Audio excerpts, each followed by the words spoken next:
السلام علیکم ناظرین، ڈاکٹر محمد علی حمزہ کی جانب سے ایک بار پھر خوش آمدید۔ 2022 میں جب Imran Khan was ousted from the parliament اور وہ اعتماد کا ووٹ حاصل نہ کر کے پاکستان کے پہلے پرائم منسٹر بنے جنہیں اعتماد کا ووٹ نہ مل سکا، تو پھر ایک نئی حکومت بنی جسے ہم پی ڈی ایم کی حکومت کہتے ہیں، جس میں بظاہراً شہباز شریف صاحب یعنی پاکستان مسلم لیگ نون جو ہے وہ لیڈ کر رہی ہے۔ پی ڈی ایم کی اس حکومت کی بہت سی خوبیاں ہیں، ان خوبیوں میں ایک خوبی یہ ہے کہ ڈالر کو پر لگ گئے اور وہ پھر ہو گیا، اور اس کے علاوہ پیٹرول کو پر لگ گئے اور پیٹرول بھی اب بساط سے باہر اور پھر ہی ہوتا جا رہا ہے عوام کے ہاتھ سے، اور پھر مہنگائی جو ہے وہ آپ کے سامنے ہے۔ یہ خوبیاں ہیں پی ڈی ایم کی جو کہ گنوائی جا سکتی ہیں ایک سال کی جو ان کی کارکردگی ہے، لیکن آج کا یہ موضوع نہیں ہے۔ جب عمران خان صاحب اعتماد کا ووٹ حاصل نہیں کر سکے تو ایک سوال اکثر لوگوں کے ذہن میں تھا کہ کیا ہوا ایسا کہ people were on one page and then this all happened. Imran Khan صاحب نے وہ ایک خط بھی لہرا کے دکھایا اور پھر پتہ چلا کہ اسٹیبلشمنٹ اور عمران خان صاحب کے درمیان کچھ ناچاکی ہو گئی ہے، تو وجوہات تلاش کی جانے لگیں اور اس کی کئی وجوہات سامنے لائی گئیں، اور اب تو عمران خان صاحب نے کھل کھلا کے کئی باتیں کہہ دی ہیں۔ لیکن ایک نقطہ جو تھا وہ اس وقت بہت زیر بحث رہا اور زیر گفتگو رہا، اور وہ نقطہ یہ تھا کہ عمران خان صاحب کا رشیا کا وزٹ جو تھا اس کا وقت مناسب نہیں تھا۔ آپ کے علم میں ہونا چاہیے کہ عمران خان صاحب 23 برس بعد پاکستان کے وہ پرائم منسٹر تھے جو رشیا کی سرزمین پہ اسٹیٹ وزٹ کے لیے گئے تھے، 23 برس بعد۔ اس سے پہلے 1999 میں نواز شریف صاحب جو ہیں وہ رشیا کے ساتھ اپنے تعلقات بحال کرنے گئے تھے، اور اس کے بعد پھر کیا ہوا کہ ان کی حکومت جو ہے وہ بھی ٹائم فش ہو گئی، یعنی ٹاپل ہو گئی۔ سو عمران خان صاحب 23 برس بعد پاکستان کے پرائم منسٹر جو تھے وہ رشین اسٹیٹ وزٹ پہ گئے، وہاں پہ ان کی ملاقات پریزیڈنٹ ولادیمیر پوتن سے ہوئی، اور وجہ جو تھی وہ تھی کہ سستی گندم اور سستا پیٹرول جو تھا رشیا دینے کے لیے تیار تھا۔ اور اتفاق ایسا ہوا کہ جس دن عمران خان صاحب نے لینڈ کیا رشیا کی سرزمین پہ، اسی دن جو ہے رشیا نے یوکرین پہ حملہ کر دیا۔ تو ویسٹرن جتنی لابی ہے اس نے کہا کہ it was not a right time, it was planned, اور یہ اظہار کیا گیا ہے پاکستان کی طرف سے کہ وہ رشیا کا یوکرین کے خلاف جو وار ہے اس میں رشیا کے ساتھ ہے۔ خیر یہ ایک وجہ بتائی جاتی ہے۔ سو رشین جو ریلیشن اور وزٹ ہے عمران خان کا، وہ to oust Imran Khan from parliament is considered to be one of the reasons. یہ بات میں نے آپ کو صرف اس لیے بتائی ہے کہ مئی کا مہینہ بڑا اہم مہینہ ہے پاکستان اور روس کے تعلقات کے حوالے سے، کیونکہ مئی 1948 میں پاکستان اور روس کے ڈپلومیٹک ریلیشنز کا آغاز ہوا تھا۔ پاکستان اور روس کے جو تعلقات ہیں وہ بڑے زگ زیگ قسم کے رہے ہیں۔ مطلب میں آپ کو اس طرح اگر چھوٹی سی تاریخ مختصر کر کے بتاؤں تو یہ ہے کہ جب پاکستان اور رشیا کے ڈپلومیٹک ریلیشن بنے تو وہ بڑے مناسب ریلیشن تھے، انہوں نے ایک دوسرے کے ساتھ کہا کہ we will help each other. یاد رکھیں کہ یو ایس ایس آر اس وقت تھا، یعنی سوویت یونین تھی، it was not Russia at that time, اور وہاں پہ جو کمیونسٹ پارٹی تھی دیٹ واز لیڈنگ۔ تو اس وقت پاکستان اور رشیا یعنی یو ایس ایس آر کے ریلیشن بڑے مناسب تھے 1954 تک، اور پھر معاملات آگے بڑھ رہے تھے، اور 1954 سے آن ورڈ ہم نے دیکھا کہ جو سہروردی صاحب تھے when he became the prime minister of Pakistan he was a left wing ideologist، اور انہوں نے اس وجہ سے روس کے ساتھ اپنے تعلقات بڑھائے، اور اسی دور میں انہوں نے نیوکلیئر انرجی کا جو منصوبہ تھا اس کو ٹیبل کیا رشیا کے سامنے یعنی یو ایس ایس آر کے سامنے اس وقت، اور دیٹ واز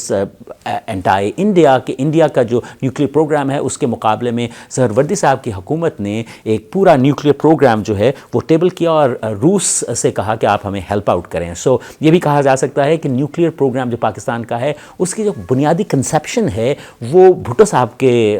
کو اس کا سہرا نہیں جاتا بلکہ سہروردی صاحب کو جاتا ہے۔ تو سہروردی صاحب جو ہیں انہوں نے یہ اقدامات کیے، ریلیشنز کو بہتر کیا، لیکن واٹ ہیپنڈ از کہ جب یہ ریلیشن بہتر ہونے شروع ہوئے تو بھنک پڑ گئی، اور then U S got into, اور پھر آپ کو پتہ ہے پنڈی راولپنڈی کانسپریسی جو ہے جس کی تاریخ آپ پڑھیے گا، وہ والا معاملہ ہوا، اور جو ہے حکومت کو ٹاپل کر دیا گیا، اور پھر سکندر مرزا صاحب آئے، اور اس کے بعد پھر ایوب خان صاحب نے جو ہے چارج سنبھالا۔ اور جب ایوب خان صاحب آئے تو اس زمانے میں ایک سی آئی اے جو آپ کو پتہ ہے سینٹرل انٹیلیجنس ایجنسی ہے امریکہ کی، اس کو پشاور کے قریب ایک علاقہ جو ہے، ایک زمین کا حصہ جو ہے وہ 10 سال کے لیے لیز پہ دے دیا گیا. اچھا وہاں پہ جو پشاور کا یہ جو حصہ میں آپ کو بتا رہا ہوں جسے بڑا بیر کہتے ہیں, وہاں پہ امریکنز نے رشین ریڈیو ٹرانسمیشن کو انٹرسیپٹ کرنے کے لیے وہاں پہ بیس بنائی. So it was not to fight and war, یہ صرف ایک کمیونیکیشن انٹرسیپشن اور ریکانیسنس جو ہے سرویلنس کا کیمپ تھا. سو امریکہ نے اس جگہ کو استعمال کیا اور رشین جو ریڈیو ٹرانسمیشن تھی اسے انٹرسیپٹ کرنا شروع کیا, اور اپنے ریکانیسنس مشنز جو تھے, جو ایریل فوٹوگرافی تھی, وہ وہاں سے جہاز اڑائے جاتے تھے. اور پھر وٹ ہیپن کہ U-22 probably U-22 اسپائی جہاز رشیا نے گرا بھی دیا امریکہ کا. تو جب یہ معاملات ہوئے کہ یو ایس نے پاکستان کی سرزمین کو یوز کیا to intercept Russian radio transmission اور ریکانیسنس کے لیے, تو رشیا اور پاکستان کے تعلقات میں تناؤ آ گیا اور تعلقات ڈیٹیریوریٹ ہونا شروع ہوئے. اور کہا جاتا ہے, تاریخ دان کہتے ہیں کہ 1965 میں روس نے یہ اس بات کا بدلہ پاکستان سے لینے کے لیے انڈیا کو بہت زیادہ ہیوی ویپن جو ہے اور ملٹری سپورٹ جو ہے وہ دی. اینی ویز ریلیشنز جو فورن ہوتے ہیں وہ بگڑتے اور بنتے رہتے ہیں. So what happened is it went on, اور پھر بھٹو صاحب کا وقت آ گیا. بھٹو صاحب کا جب وقت آیا تو بھٹو صاحب turned out to be the first prime minister of Pakistan independence کے بعد جنہوں نے رشیا کا, اس وقت کے USSR کا دورہ کیا اور تعلقات کو بحال کرنا شروع کیا. اور اس دور میں بھٹو صاحب نے نیوکلیئر انرجی پروگرام کو ریوائیو کرنے کی بات کی, ٹیکنالوجیکل ایگریکلچرل سپورٹ جو ہے وہ رشیا سے حاصل کرنے کی بات کی, اور سب سے بڑا جو اقدام ہوا وہ تھا پاکستان کی جائگنٹک اسٹیل مل پروجیکٹ جو ہے اس کا آغاز کیا, جس پر بلینز آف ڈالرز فنڈ کیے رشیا نے, اس وقت کے USSR نے. سوویت یونین نے ایون پاکستان کے پاس یہ ہیومن کیپیبلٹی نہیں تھی, یہ اسکل نہیں تھی کہ وہ فاؤنڈیشنز لے کر سکتے اسٹیل مل کی. تو ہنڈریڈز آف ایڈوائزرز اور ایکسپرٹس روس نے جو ہے وہ مہیا کیے پاکستان کو, جنہوں نے پاکستان کی جائگنٹک اسٹیل مل پروجیکٹ کو کھڑا کیا. اور جب یہ سب کچھ ہو رہا تھا اور پاکستان اور روس کے تعلقات مضبوط ہوتے چلے جا رہے تھے, چاہے وہ اکنامک تعلقات ہوں, سوشل تعلقات ہوں, کلچرل تعلقات ہوں, تو اسی دوران اگین US supported اور sponsored rather پروگرام آیا, اور اس کے تحت بھٹو صاحب کی حکومت کو 1977 میں ٹاپل کر دیا گیا. اور پھر ضیاء صاحب کا دور شروع ہوا, اور ضیاء صاحب کا دور آپ واقف ہیں کہ یہ وہ دور تھا جب کولڈ وار جو روس اور امریکہ کے درمیان تھی وہ اپنی ایپیکس پہ تھی, پیک پہ تھی. اور اس وار میں پاکستان نے سائڈ کیا افغانستان کے ذریعے امریکہ کو, اور افغانستان میں مجاہدین کو ٹرین کرنا, مجاہدین کو اسٹنگر میزائلز پہنچانا. I mean this is now an open secret. سو یہ سب پاکستان نے سپورٹ کیا. تو یقیناً USSR اور پاکستان کے ریلیشن خراب سے خراب ترین ہوتے گئے, اور ان میں بہتری کے کوئی چانسز ہمیں نظر نہ آئے. پھر کیا ہوا, اور پھر یہ ہوا کہ اچھا سوال یہ پیدا ہوتا ہے کہ پاکستان نے روس مخالفت امریکہ کا ساتھ کیوں دیا. اس کی وجہ یہ ہے کہ اس وقت امریکہ نے یہ پکچر پورٹرے کی تھی کہ رشیا ایک ایکسپینشنسٹ اسکول آف تھاٹ کے ساتھ آگے بڑھ رہا ہے. ایکسپینشنسٹ اسکول آف تھاٹ یہ ہوتا ہے کہ ایک ملک ایک دوسرے ملک کے ایکسپینڈ کر کے اس پہ قبضہ کرتا ہے, پھر ایکسپینڈ کر کے اگلے ملک پہ قبضہ کرتا ہے. تو اٹ واز پورٹریڈ کہ افغانستان کے بعد روس, دا USSR will expand and grab Pakistan, اور یہ ایک وجہ تھی جس وجہ سے پاکستان نے کہا کہ we will support American lobby. اور پھر کیا ہوا وہ سب جانتے ہیں کہ USSR کلیپس کر گیا, اور USSR کلیپس کرنے کے بعد دنیا میں ایک ہی طاقت بن گئی, اور اس طاقت کو کہتے ہیں مائی باپ امریکہ. اور اس مائی باپ امریکہ کے بعد ڈالر کی ہیجمنی بھی دنیا میں کریٹ ہو گئی, اور اس کے ساتھ ساتھ ہم کہتے ہیں کہ نیو ورلڈ آرڈر جو ہے وہ پلیس ان ہو گیا. 92 میں جب USSR بریک ہو گیا اور وہ رشیا میں کنورٹ ہو گیا, تو پاکستان اور USSR کے تعلقات جو تھے وہ کیونکہ خراب تھے, تو تب تک ضیاء صاحب بھی دنیا فانی سے جا چکے تھے, اور دوبارہ ایک جمہوری نظام جو ہے وہ شروع ہوا, اور پاکستان اور رشیا کے تعلقات دوبارہ سے سیٹل ڈاؤن ہونے شروع ہوئے. لیکن it wasn't easy because Pakistan played a very major role in Afghanistan against Soviet Union. So یہ معاملات اتنی جلدی تو نہیں بھولے جاتے, لیکن تگودو جاری رہی. اور پھر ہم نے دیکھا کہ امریکہ جس کا ساتھ پاکستان نے دیا اس نے سینکشنز لگانا شروع کر دیں پاکستان کے اوپر، چاہے وہ سینکشنز کسی معاملے میں ہو، اسلحہ نہ دینے کے معاملے پہ ہو، اکنامک سینکشنز ہوں، اور پھر کیا ہوا، وہ سینکشنز بڑھا دی گئیں جب ہم نے اٹامک ٹیسٹ کرنے کا فیصلہ کر لیا۔ الٹیمیٹلی واٹ ہیپن، 9/11 آ گیا، دنیا میں دہشت گردی پھیل گئی، اور پاکستان کو تھریٹ کر دیا گیا کہ آر وے اور دا ہائی وے، ہمارے ساتھ ہو گئی یا ہم غاروں کی وہ کہتے ہیں وقت میں پہنچا دیں گے۔ یہ بش صاحب نے مشرف صاحب کو تھریٹ کیا، یعنی پوری قوم کو، پاکستان کو تھریٹ کیا۔ مشرف صاحب مرتا کیا نہ کرتا، انہوں نے امریکہ کا ساتھ دیا، لیکن ایٹ دیٹ ٹائم ہم یہ ریئلائز نہیں کرتے، لیکن اس وقت میرے خیال سے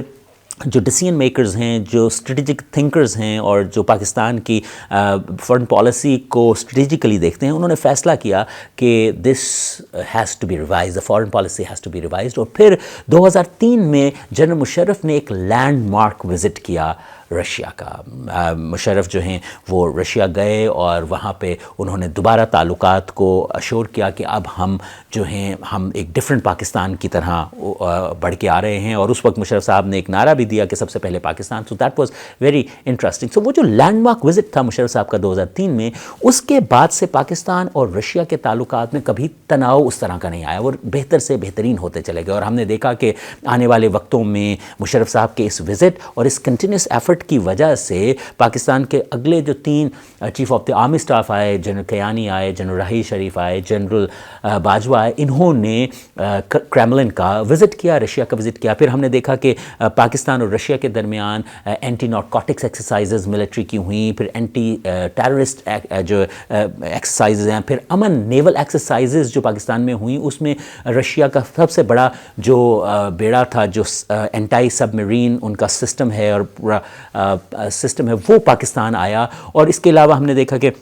رشیا نے کہا کہ ہم آپ کو سائنٹیفکلی، ایگریکلچرلی ہر جگہ ہیلپ کرنا شروع کریں گے، اور وہ تعلقات بہتر سے بہترین ہونے شروع ہوئے۔ اور پھر کیا ہوا کہ ایک وقت آیا کہ ٹرمپ صاحب نے کہا کہ ہم جو ہے آپ کی آرمی، یعنی پاکستان کی آرمی کو جو ٹریننگ دیتے ہیں، ملٹری ٹریننگ دیتے ہیں، یہ میگ بنایا گیا تھا جو کہ ملٹری ٹریننگ کا پروگرام تھا جو پاکستان اور امریکہ کے درمیان 1954 میں سائن ہوا تھا۔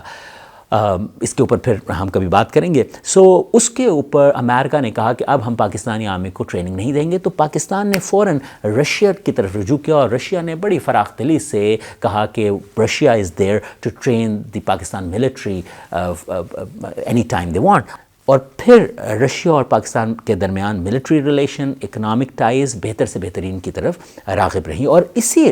پورے سلسلے میں عمران خان صاحب جو ہیں انہوں نے وزٹ کر لیا روس کا۔ 75 سال کے زگ زیگ ریلیشن کے بعد اب ہم دیکھ رہے ہیں کہ کئی برسوں سے پاکستان اور روس کے تعلقات بہتری کی طرف جا رہے ہیں۔ پاکستان کی بہتری، اس ریجن کی بہتری، اور گلوب کے اندر ایک بیلنس قائم کرنے کے لیے پاکستان اور روس کے تعلقات بڑی اہمیت کے حامل ہیں۔ یہ بات رشیا بھی سمجھتا ہے، یہ پاکستان کو بھی سمجھنے کی ضرورت ہے، اور آئی تھنک ہنڈ سائڈ پہ پاکستان اس چیز کو ریئلائز کرتا ہے، اور پاکستانی پالیسی میکرز اور فارن پالیسی ڈیزائنرز جو ہیں اس ریلیشن کو اب عزت بھی دیتے ہیں اور اس کو ایک اچھی نظر سے دیکھتے ہیں۔ وی ہوپ کہ یہ ریلیشن اور بڑھے اور مزید مضبوط ہو۔ اب تک کے لیے اتنا ہی۔ Don't forget to subscribe.